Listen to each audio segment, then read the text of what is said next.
वैसे बात तो ये देखने वाली होगी कि हमारा ज़मीर कब जागेगा।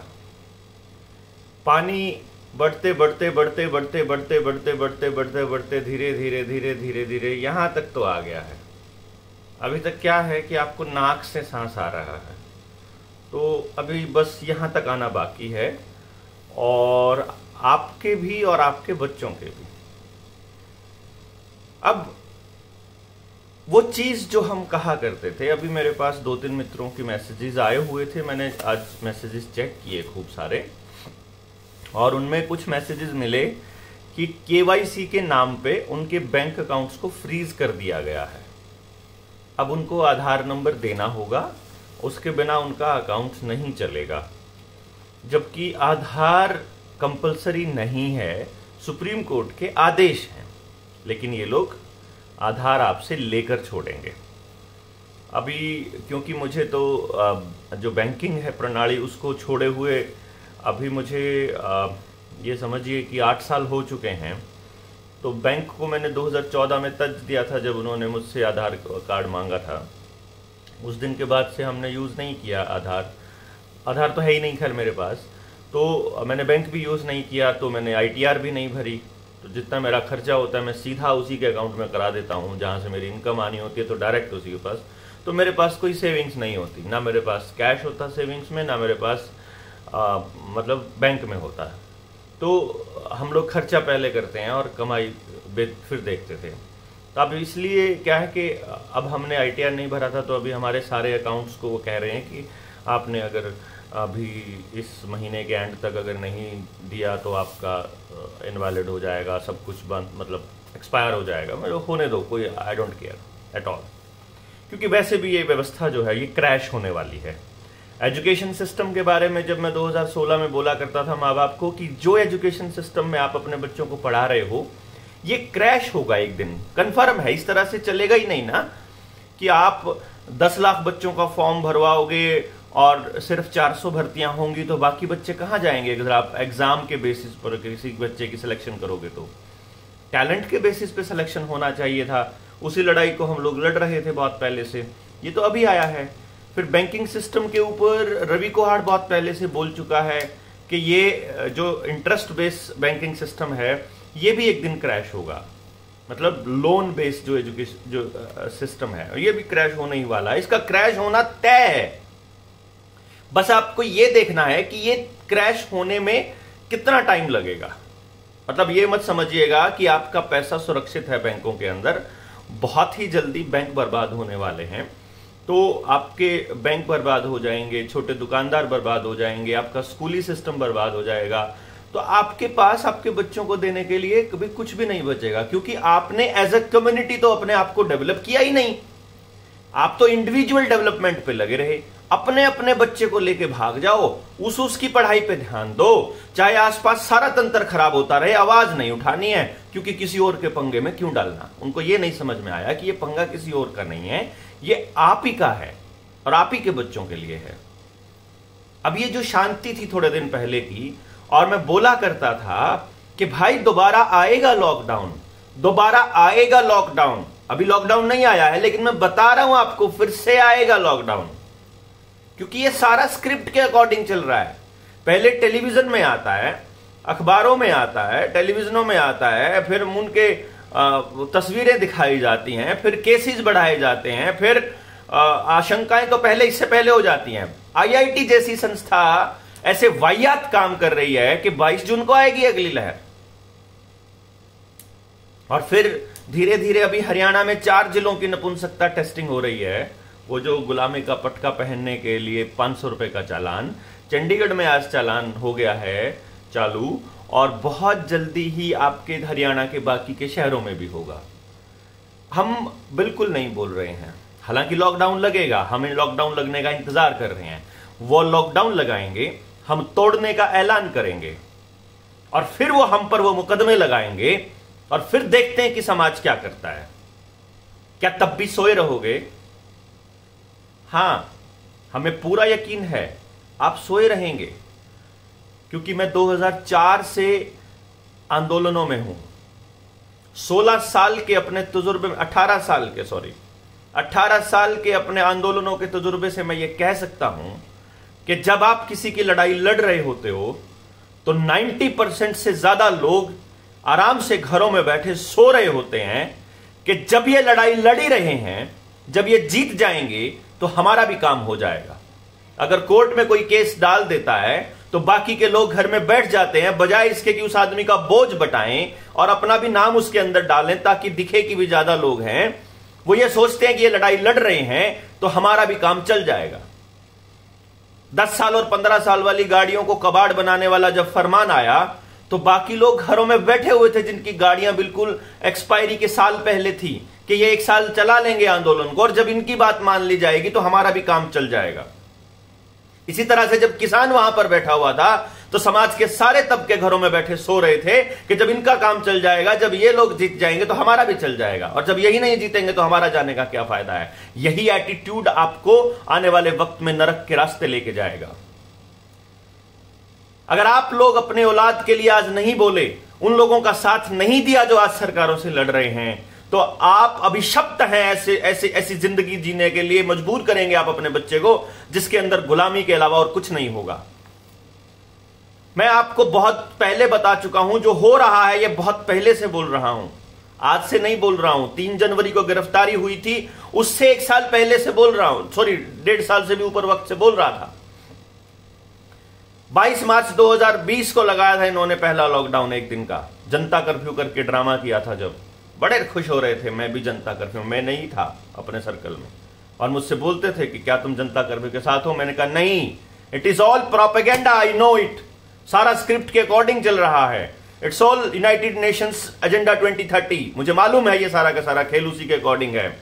और क्या होगा, कैसे होगा, कब आएगी UHID, कब आएगा आपका RFID, कब आएगा आपका ये लगाने वाला सिस्टम, हमें सब मालूम था। उसी टाइम पे बोला था हमने, बहुत से लोगों ने। लेकिन नहीं, नवनीत चतुर्वेदी की जियोपॉलिटिक्स समझिए, जो हो रहा है सब कुछ समझ में आ जाएगा। आप रवि कोहाड़ की बैंकों का मायाजाल पढ़िए, आपको आ जाएगा समझ में। एजेंडा 2030 के 17 पॉइंट कौन से हैं समझिए, उनके क्रिटिकल एनालिसिस पे जाइए। ये जो आपको कहते हैं, जो कह के परोसा जाता है, उसका थोड़ा क्रिटिकल एनालिसिस कीजिए। लेकिन क्रिटिकल एनालिसिस करने की ताकत तो हमारे स्कूल में ही खत्म कर दी जाती है। हम लोगों को यह एहसास कराया जाता है कि तुम आगे नहीं बोलोगे क्योंकि तुमने अगर सवाल किया तो तुम बदमाश हो।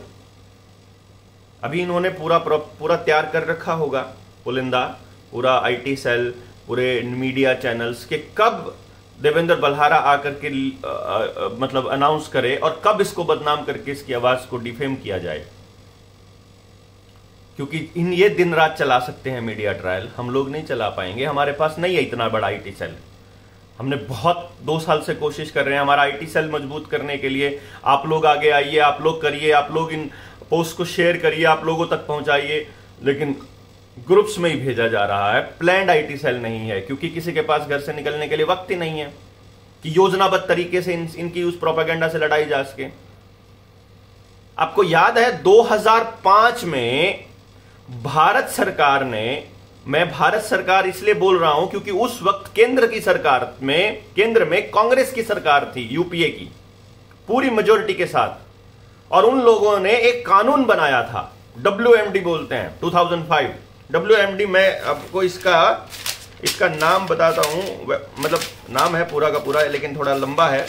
Weapon of mass destruction, WMD, weapon of mass destruction and their delivery system, bracket में prohibition of unlawful activities act 2005। उस एक्ट को बना के इन्होंने सेफ रख लिया कांग्रेस ने, कि वेपन ऑफ मास डिस्ट्रक्शन बना के सेफ रख लिया, और अभी जो है इसको नोटिफाई किया गया। जब आप जहांगीरपुरी के दंगे में उलझे हुए हिंदू मुसलमान कर रहे थे, उस वक्त उसको नोटिफाई करके लागू कर दिया गया। अभी नेशनल हेल्थ बिल वाला तो आपको ड्रामा समझ में आ रहा है, बता दिया था मैंने आपको नेशनल हेल्थ बिल आ रहा है, लेकिन आपको यह कानून के बारे में नहीं समझ में आया। पूरा कानून बहुत बड़ा है, मुझे सिर्फ इसमें से यह देखना था कि आज के हालात के लिए इसने क्या मेंशन किया हुआ है।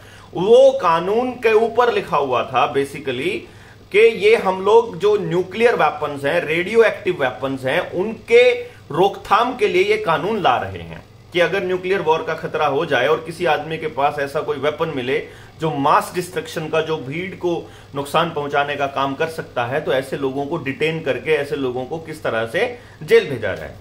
लेकिन इसके अंदर मुझे 2 वर्ड मिले बड़े क्लासिक, और वो इन जो बाकी के कानून है जिनको अभी इस्तेमाल किया जाना है, जो मैं बाकी के कानूनों के बारे में भी जिक्र करूंगा, उनके बारे में पूरी डिटेलिंग दी हुई है। क्या? बायोलॉजिकल वेपन्स, और दूसरा इसके अंदर वर्ड मिला मुझे केमिकल वेपन्स। यानी जब वो वेपन्स के बारे में चल रहा था, अब नाम ही WMD weapons of mass destruction है, तो उन वेपन्स में मुझे 2 वर्ड मिले, बायोलॉजिकल वेपन और केमिकल वेपन्स। और इसकी सिर्फ वो पॉइंट बताऊंगा जो आज के हालात में आपके ऊपर अप्लाई होने वाले हैं। आपके ऊपर तो नहीं होंगे क्योंकि आप तो सोए हुए हैं, क्योंकि आप तो घर में बैठे हुए आराम फरमा रहे हैं। हमारे ऊपर अप्लाई होंगे, हमारे ऊपर। हमें पता है, कहीं आप ये सोचते हो कि हमें मालूम नहीं है कि हमारे साथ क्या होने वाला है, हमें पूरा अंदेशा है। फिर भी हमने ये जिंदगी तय की है कि हम यही जिंदगी जिएंगे, क्योंकि हम गल सड़कर नहीं जीना चाहते। हम अगर मरेंगे तो शान की मौत मरेंगे, हम ऐसे नहीं मरेंगे। और क्योंकि आप लोगों को केवल मरने के बाद उनके अंतिम संस्कार में शामिल होने के पे ही गर्व होता है, तो उसी वक्त निकलिएगा आप घर से बाहर, क्योंकि आपको नहीं है कोई मतलब। आपके बच्चों के साथ कुछ भी होता रहे, आप चुपचाप सहन कर रहे हैं। वाहियात होने की हद यह है कि मां बाप मुझसे पूछते हैं फोन करके कि इन्होंने 5 से लेके 11 साल के बच्चों को करना शुरू कर दिया है, आप बताइए हम कैसे बचाएं अपने बच्चों को। और अब मैंने उनको यह बोलना शुरू किया है कि तुम्हारे बच्चों को इन दरिंदों से बचाने के लिए तुमको हमारी सलाह की जरूरत पड़ेगी, तो लानत है तुम्हारा मां बाप होने पर। औलाद पैदा करने की जरूरत नहीं है अगर मान लीजिए तुमको ये किसी और से सलाह लेनी हो अपने बच्चे को बचाना कैसे है। छत्तीसगढ़ का वो केस याद कीजिए, जब तेंदुआ उठा के ले जाता है किसी बच्चे को और उसकी मां 2.5 किलोमीटर तक जाके उस तेंदुए से लड़कर अपने बच्चे को लेकर के आती है। और यहां तुम अपने स्कूल के मास्टर से नहीं लड़ सकते, उसके मुंह पे थप्पड़ क्यों नहीं मारते हो कि तुम्हारी औकात क्या होगी, तुम्हारी हिम्मत क्या होगी हमारे बच्चे को इस तरह जबरदस्ती कोई केमिकल देने की। लेकिन अभी तो कानून आएगा, कानूनन आपके बच्चों को दिया जाएगा, आपका सारा DNA चेंज किया जाएगा। आप किसी लायक नहीं बचोगे, जिंदगी भर इनके माफिया के इस माफिया के इन लोगों के आगे गिड़गिड़ाओगे कि हमें अगली डोज दे दो, क्योंकि हमारा इम्यूनिटी सिस्टम बर्बाद हो गया, क्योंकि हमको एड्स हो गई है। जो बचेंगे कैंसर से, जो बचेंगे हार्ट अटैक से, जो बचेंगे ब्रेन हैमरेज से, हो रहे हैं ना अब आपके बच्चों के अंदर ब्रेन हैमरेज, हार्ट अटैक और लकवा, नपुंसकता आ रही है ना, खूब नपुंसकता आ रही है। बिल्कुल पैदा होने से ठोकने वाले हैं, क्योंकि आपकी प्रेडिक्टिव प्रोग्रामिंग करी गई है कि बचपन से लगते आ रहे हैं। अरे जब से बचपन से लगने लगे हैं, जब से पैदा होने से लगने लगे हैं, तभी से तो नपुंसकता का रेट इतना बड़ा है। और डॉक्टर मनमोहन सिंह की रिपोर्ट कहती है 14 की 15 की उस टाइम की सरकारों की कि 30% से ज्यादा नपुंसकता आ चुकी है भारत में, और अब तो बढ़ चुकी है, फर्टिलिटी खत्म हो चुकी है। तो अभी IVF सेंटर्स कितने बढ़ रहे हैं आपके सामने की बात है। पहले IVF सेंटर्स में स्पर्म ले लेते थे किसी पड़ोसी का, दोस्त का, परिवार वाले वर्जन, परिवार के व्यक्ति का, लेकिन आजकल वो लेना बंद कर चुके हैं। आपको वहीं से लेना पड़ेगा IVF सेंटर को जहां पेटेंट करवाया हुआ है। वही बीज जानवरों के केस में, वही बीज खेत के केस में, बीज नाश करने का प्लान। अब बीज आपको बचाने होंगे, किसान को खेती ओरिजिनल बीजों से करनी पड़ेगी, देसी बीज ढूंढने होंगे। सिक्किम अभी ऑर्गेनिक बचा हुआ है सारा। आप बिना खाद दवाई के चाहे आधी आधी आधी अगर पैदावार भी कर लोगे, गाड़ी छोटी ले लोगे, बिना गाड़ी भी गुजारा कर लोगे, तो बचा सकते हो आने वाले वक्त में समाज को। लेकिन अगर खेत में बीज आपका बाजार का आएगा, आप अपनी अगली पीढ़ी को बचा नहीं पाओगे। आपके सामने आज कह रहा हूं, हो सकता है कि इंटरनेट की इस दुनिया में जब साइबर अटैक आएगा तो आपके सारे वीडियोस उड़ जाएं, लेकिन फिर भी हम आपको बताएंगे, बता रहे हैं। इन्होंने घरों में घुसकर ऐसे दस्तावेजों को खत्म करने का योजना तो पहले से बना रखी है, तो अब ये वीडियोस कहीं सुरक्षित रखनी पड़ेंगी। ऐसी जगह एक कॉपी रखनी पड़ेगी जहां इंटरनेट से इनका एक्सपोजर ना हो। इंटरनेट पर, क्योंकि अगर जब साइबर अटैक आता है तो इन वीडियोस की आईडी होती है, इनको पॉइंट किया जाता है कि ये वाली वीडियो कभी भी अगली जनरेशन तक नहीं जानी चाहिए। तो इसको हम लोग सुरक्षित रख के एक पेन ड्राइव के अंदर, एक हार्ड डिस्क के अंदर कहीं जमीन में दफना देंगे। कभी किसी दिन कोई होगा कोई एक्सकेवेशन तो फिर देखेंगे कि ये सब किया गया था। अब देखना ये होगा कि जब ये सभ्यता खत्म करने के लिए चले हुए हैं और केवल अपने राज के लिए, तो क्या करेंगे। हाँ, मैं हम वहीं पे आता हूं। ये जो WMD है, weapon of mass destruction act, इसके सेक्शन 8 के पैरा 3 के अंदर, सेक्शन 8 के पैरा 3 में लिखा हुआ है, no person shall unlawfully manufacture, acquire, possess, develop or transport a biological or chemical weapon or their means of delivery. Chemical weapon, आपको शायद ध्यान नहीं है कि जो ये केमिकल आजकल चल रहा है, जिसको ये लोग मतलब वायरस बोल रहे हैं, अगली लहर वगैरह का ड्रामा जो इसके नाम पे चलता है, वेरिएंट के नाम पर, ये सब कुछ केमिकल वेपन और बायो टेररिज्म के अंतर्गत आता है। यानी कि अब जो है एक अवधारणा ऐसी बनेगी कि जिन्होंने ये नहीं लगवाए हैं उनकी वजह से लगवाए हुओं को खतरा है। इसका मतलब है हम लोग केमिकल वेपन के कैरियर बनेंगे कि तुम्हारी वजह से सब हो रहा है, क्योंकि इनका टारगेट है 100% आबादी को ठोकना। तो ये उन लोगों को हथियार बनाएंगे जो लगवा चुके हैं, और इस देश के बहुत से लोगों के अंदर ऐसा भी दिमाग में है कि हमारा तो लग चुका है, हमारा तो सत्यानाश हो चुका है, ये क्यों बचें, इनकी भी बर्बादी होनी ही चाहिए। तो एक तो ये था। इसी के अंदर सेक्शन 14 कहता है, यानी ये तो कह दिया, अब सेक्शन 14 कहता है, एनी पर्सन हु कॉन्ट्रावीन्स और अटेम्प्ट्स टू कॉन्ट्रावीन या abets the provisions of the section 8 and section 10, 8 और 10, 10 में जो है वो न्यूक्लियर वेपन के बारे में था, 8 में ये केमिकल वेपन के बारे में था। तो वो कहता है कि अगर ऐसा होता है कि अगर कोई ऐसा केमिकल वेपन को कैरी करने वाला आदमी अगर डिटेन होता है, तो उस आदमी को 5 साल से कम की सजा नहीं होगी, और उसको लाइफ इंप्रिजनमेंट के लिए यानी उम्र कैद के लिए तक बढ़ाया जा सकता है, और उस पर जुर्माना भी लगाया जा सकता है। सेक्शन 18 कहता है कि अगर आप कोई फौज डॉक्यूमेंट बनाते हो, यानी जिसको मैं ये कह रहा था, आपने फर्जी सर्टिफिकेट बना रखा है ना भाई, देखो मैं केमिकल वेपन नहीं ले रहा हूं क्योंकि अगर मैंने लगवाया हुआ है, लेकिन आपने नहीं लगवाया था, लेकिन आपने डॉक्यूमेंट बनवाया था खाली।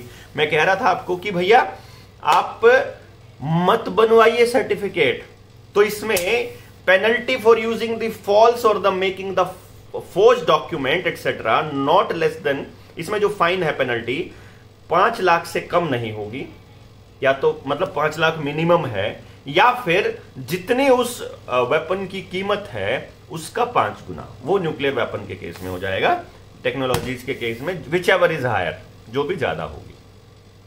तो क्लियर है, सेक्शन 18 की बात कर रहा हूं। अब सेक्शन 21 कहता है कॉग्निजेंस ऑफ ऑफेंसेस, यानी फॉर एग्जाम्पल मैं अपने ऊपर जानबूझ के बोल रहा हूं, मान लो मुझे पकड़ लेती है सरकार और मैं कहता हूं कि तुम साबित करो कि मैं कोई फैला रहा हूं, कुछ भी ट्रांसमिशन कर रहा हूं, कुछ भी ट्रांसमिट कर रहा हूं, तो उसके अंदर बड़ा ये मेंशन किया हुआ है, no court shall take cognizance of any offence under this act without the previous section of the central गवर्नमेंट ऑफ द और any officer authorised by the central government in this behalf. मतलब कि किसी भी कोर्ट को हमारा मुकदमा लेने की इजाजत नहीं है,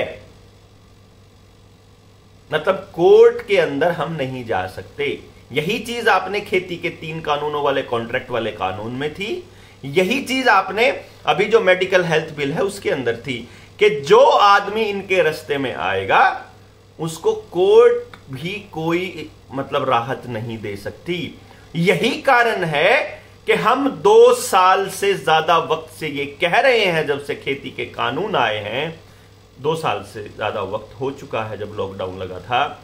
यही कारण है कि हम आपको कह रहे हैं कि ये लड़ाई कोर्ट और कागजों से ऊपर जा चुकी है। हर अधिकारी, ताकत वाली जगह पर बैठा हुआ हर अधिकारी इन्होंने करप्ट कर दिया है। इनको ये पिछले 7 सालों से इस तरह के फरमान और ऐसे फंड्स जारी कर रहे हैं कि वो खूब पैसा लूट रहे हैं। उनकी फाइलें तैयार हैं, वो जनता की भलाई के लिए एक सिंगल स्टेप नहीं उठाएंगे।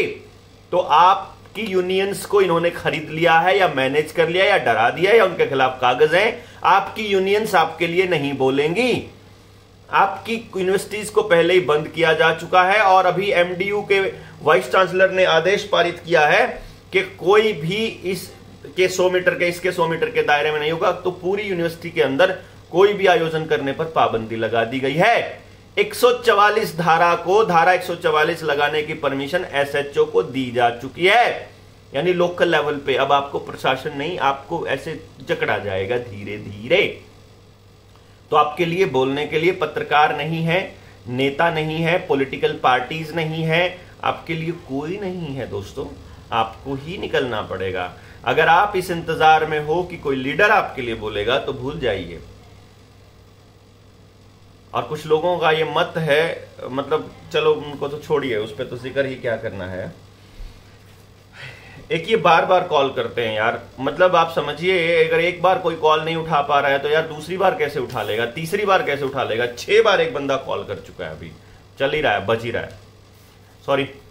Section 22 bar of jurisdiction of civil courts, इसके अंदर लिखा हुआ है कि जो हमने कर दिया उसके ऊपर कोई कोर्ट जो है वो सवाल नहीं उठा सकती, क्वेश्चन नहीं कर सकती। और सेक्शन 23 कहता है the provisions of this act shall have effect notwithstanding any inconsistent therewith contained in any enactment other than this act or any other instrument having effect by virtue of any enactment other than this act. Where any act or omission constitutes an offence punishable under this act or also under any relevant act, then the offender found guilty of such offence shall be liable to the punishable under that act which imposes a greater punishment. एक बार फिर call आ रही, sorry. ये कहते हैं कि अगर किसी और कोर्ट, किसी और एक्ट, मतलब कहीं और किसी कानून के तहत भी उसने ऐसी ही कोई एक्टिविटी शो की है और यहां पर भी ऐसे ही एक्टिविटी शो कर रहा है तो उस आदमी को वो वाली सजा मिलेगी जो ज्यादा होगी। और अगर कहीं ऐसा कोई कानून हो जो इसके कॉन्ट्राडिक्शन में हो तो वो वाला क्रॉस हो जाएगा और ये वाले लागू माने जाएंगे। यही जो है वो डीएनए कलेक्शन वाले में था, यही मतलब जो पुलिस आइडेंटिफिकेशन प्रोसीजर वाले में था, यही खेती के कानूनों में था, यही मेडिकल हेल्थ बिल के कानून में था और ये इसमें है कि अगर इसके इतर कुछ और लिखा हुआ है किसी और कानून में और संविधान की कोई और चीज इसको कॉन्ट्रावीन कर, कोई इसको कॉन्ट्राडिक्शन में है, तो जो ये वाला कानून है इसको ही बड़ा माना जाए। इसी कानून को मतलब यही चलेगा कानून, ये इनका कहना है। अभी सेक्शन 24 कहता है protection of action taken in good faith. इसका जो मतलब है वो मैं आपको बता देता हूं, मतलब आगे पूरा एक्सप्लेन नहीं, अंग्रेजी में बोलने की जरूरत नहीं है, बाकी के जो पढ़ेंगे लोग वो इसको अंग्रेजी में पढ़ लेंगे। और ध्यान दीजिएगा, मुझे डंडा मत कीजिए कि हमें वो भेज दीजिए। बहुत इमरजेंसी हो, आपको पता ही ना हो तो अपने आसपास लोगों को बोलिए कि भैया ये भेजना है। आप केवल ढूंढिए, वहां पर सीधा लिख दीजिए वेपन ऑफ मास डिस्ट्रक्शन, आ जाएगा, उसका पीडीएफ निकल जाएगा, पीडीएफ डाउनलोड कर लीजिए, वहीं पे लिखा हुआ है, सब कुछ दिया हुआ है, दूसरी तीसरी लाइन में ही।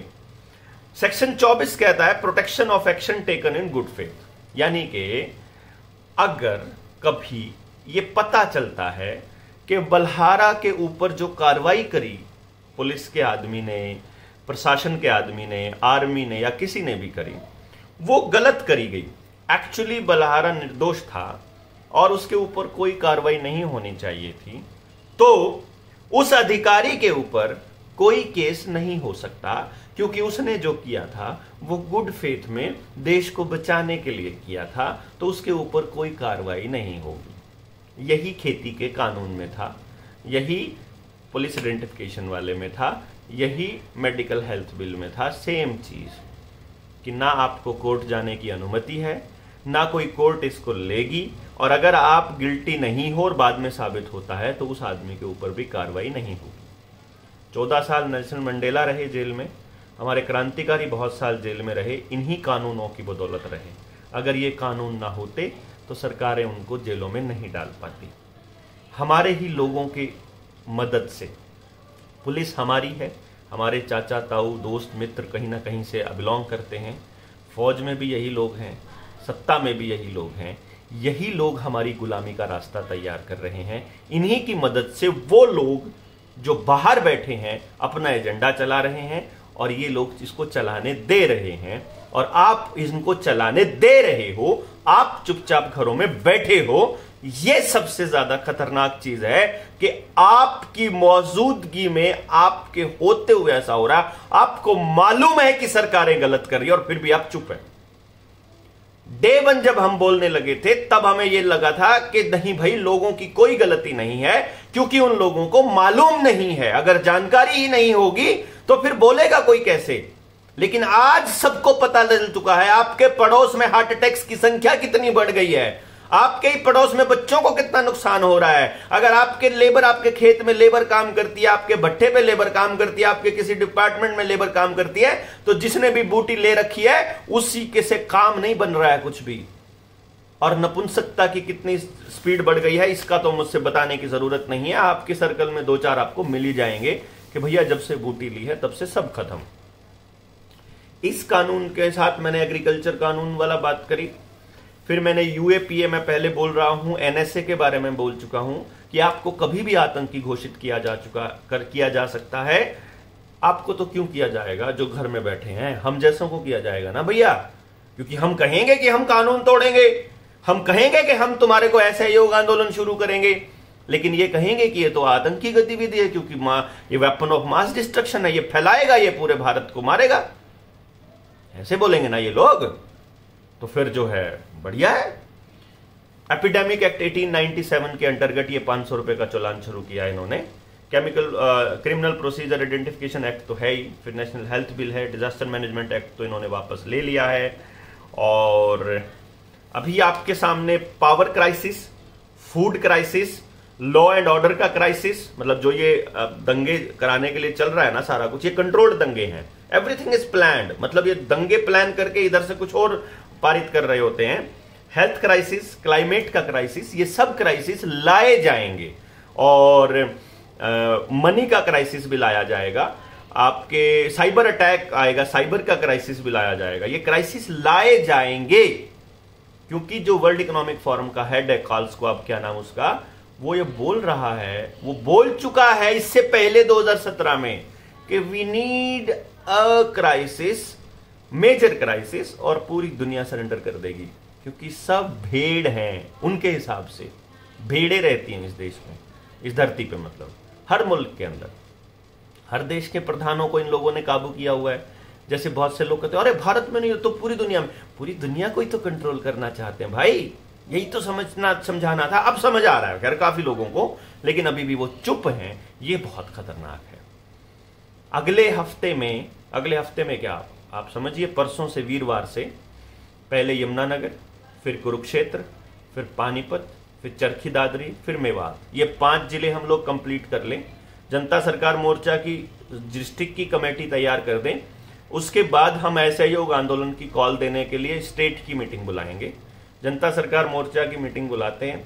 आप लोग चाहे लॉकडाउन लगे या ना लगे, वी डोंट केयर, हम खुद से कोई प्रोवोक नहीं करेंगे किसी को, लेकिन मैं खास तौर पर, मुझे नहीं पता आप लोग कितना मानते हैं कितना नहीं मानते हैं, आप लोग कितना खड़ा हो सकते हैं, कितनी ताकत है आपके अंदर।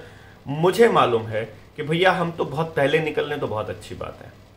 मैं कम से कम सरकार के इन आदेशों को मानने से मना करता हूं। मैं नहीं मानूंगा, मैं ना वो गुलामी का पट्टा पहनूंगा, ना ही ये लगवाऊंगा। उससे पहले मैं अपने आप को बलिदान करना ज्यादा बेहतर समझूंगा। हम सड़कर नहीं जाएंगे, हम लड़कर जाएंगे, सीधी सी बात है।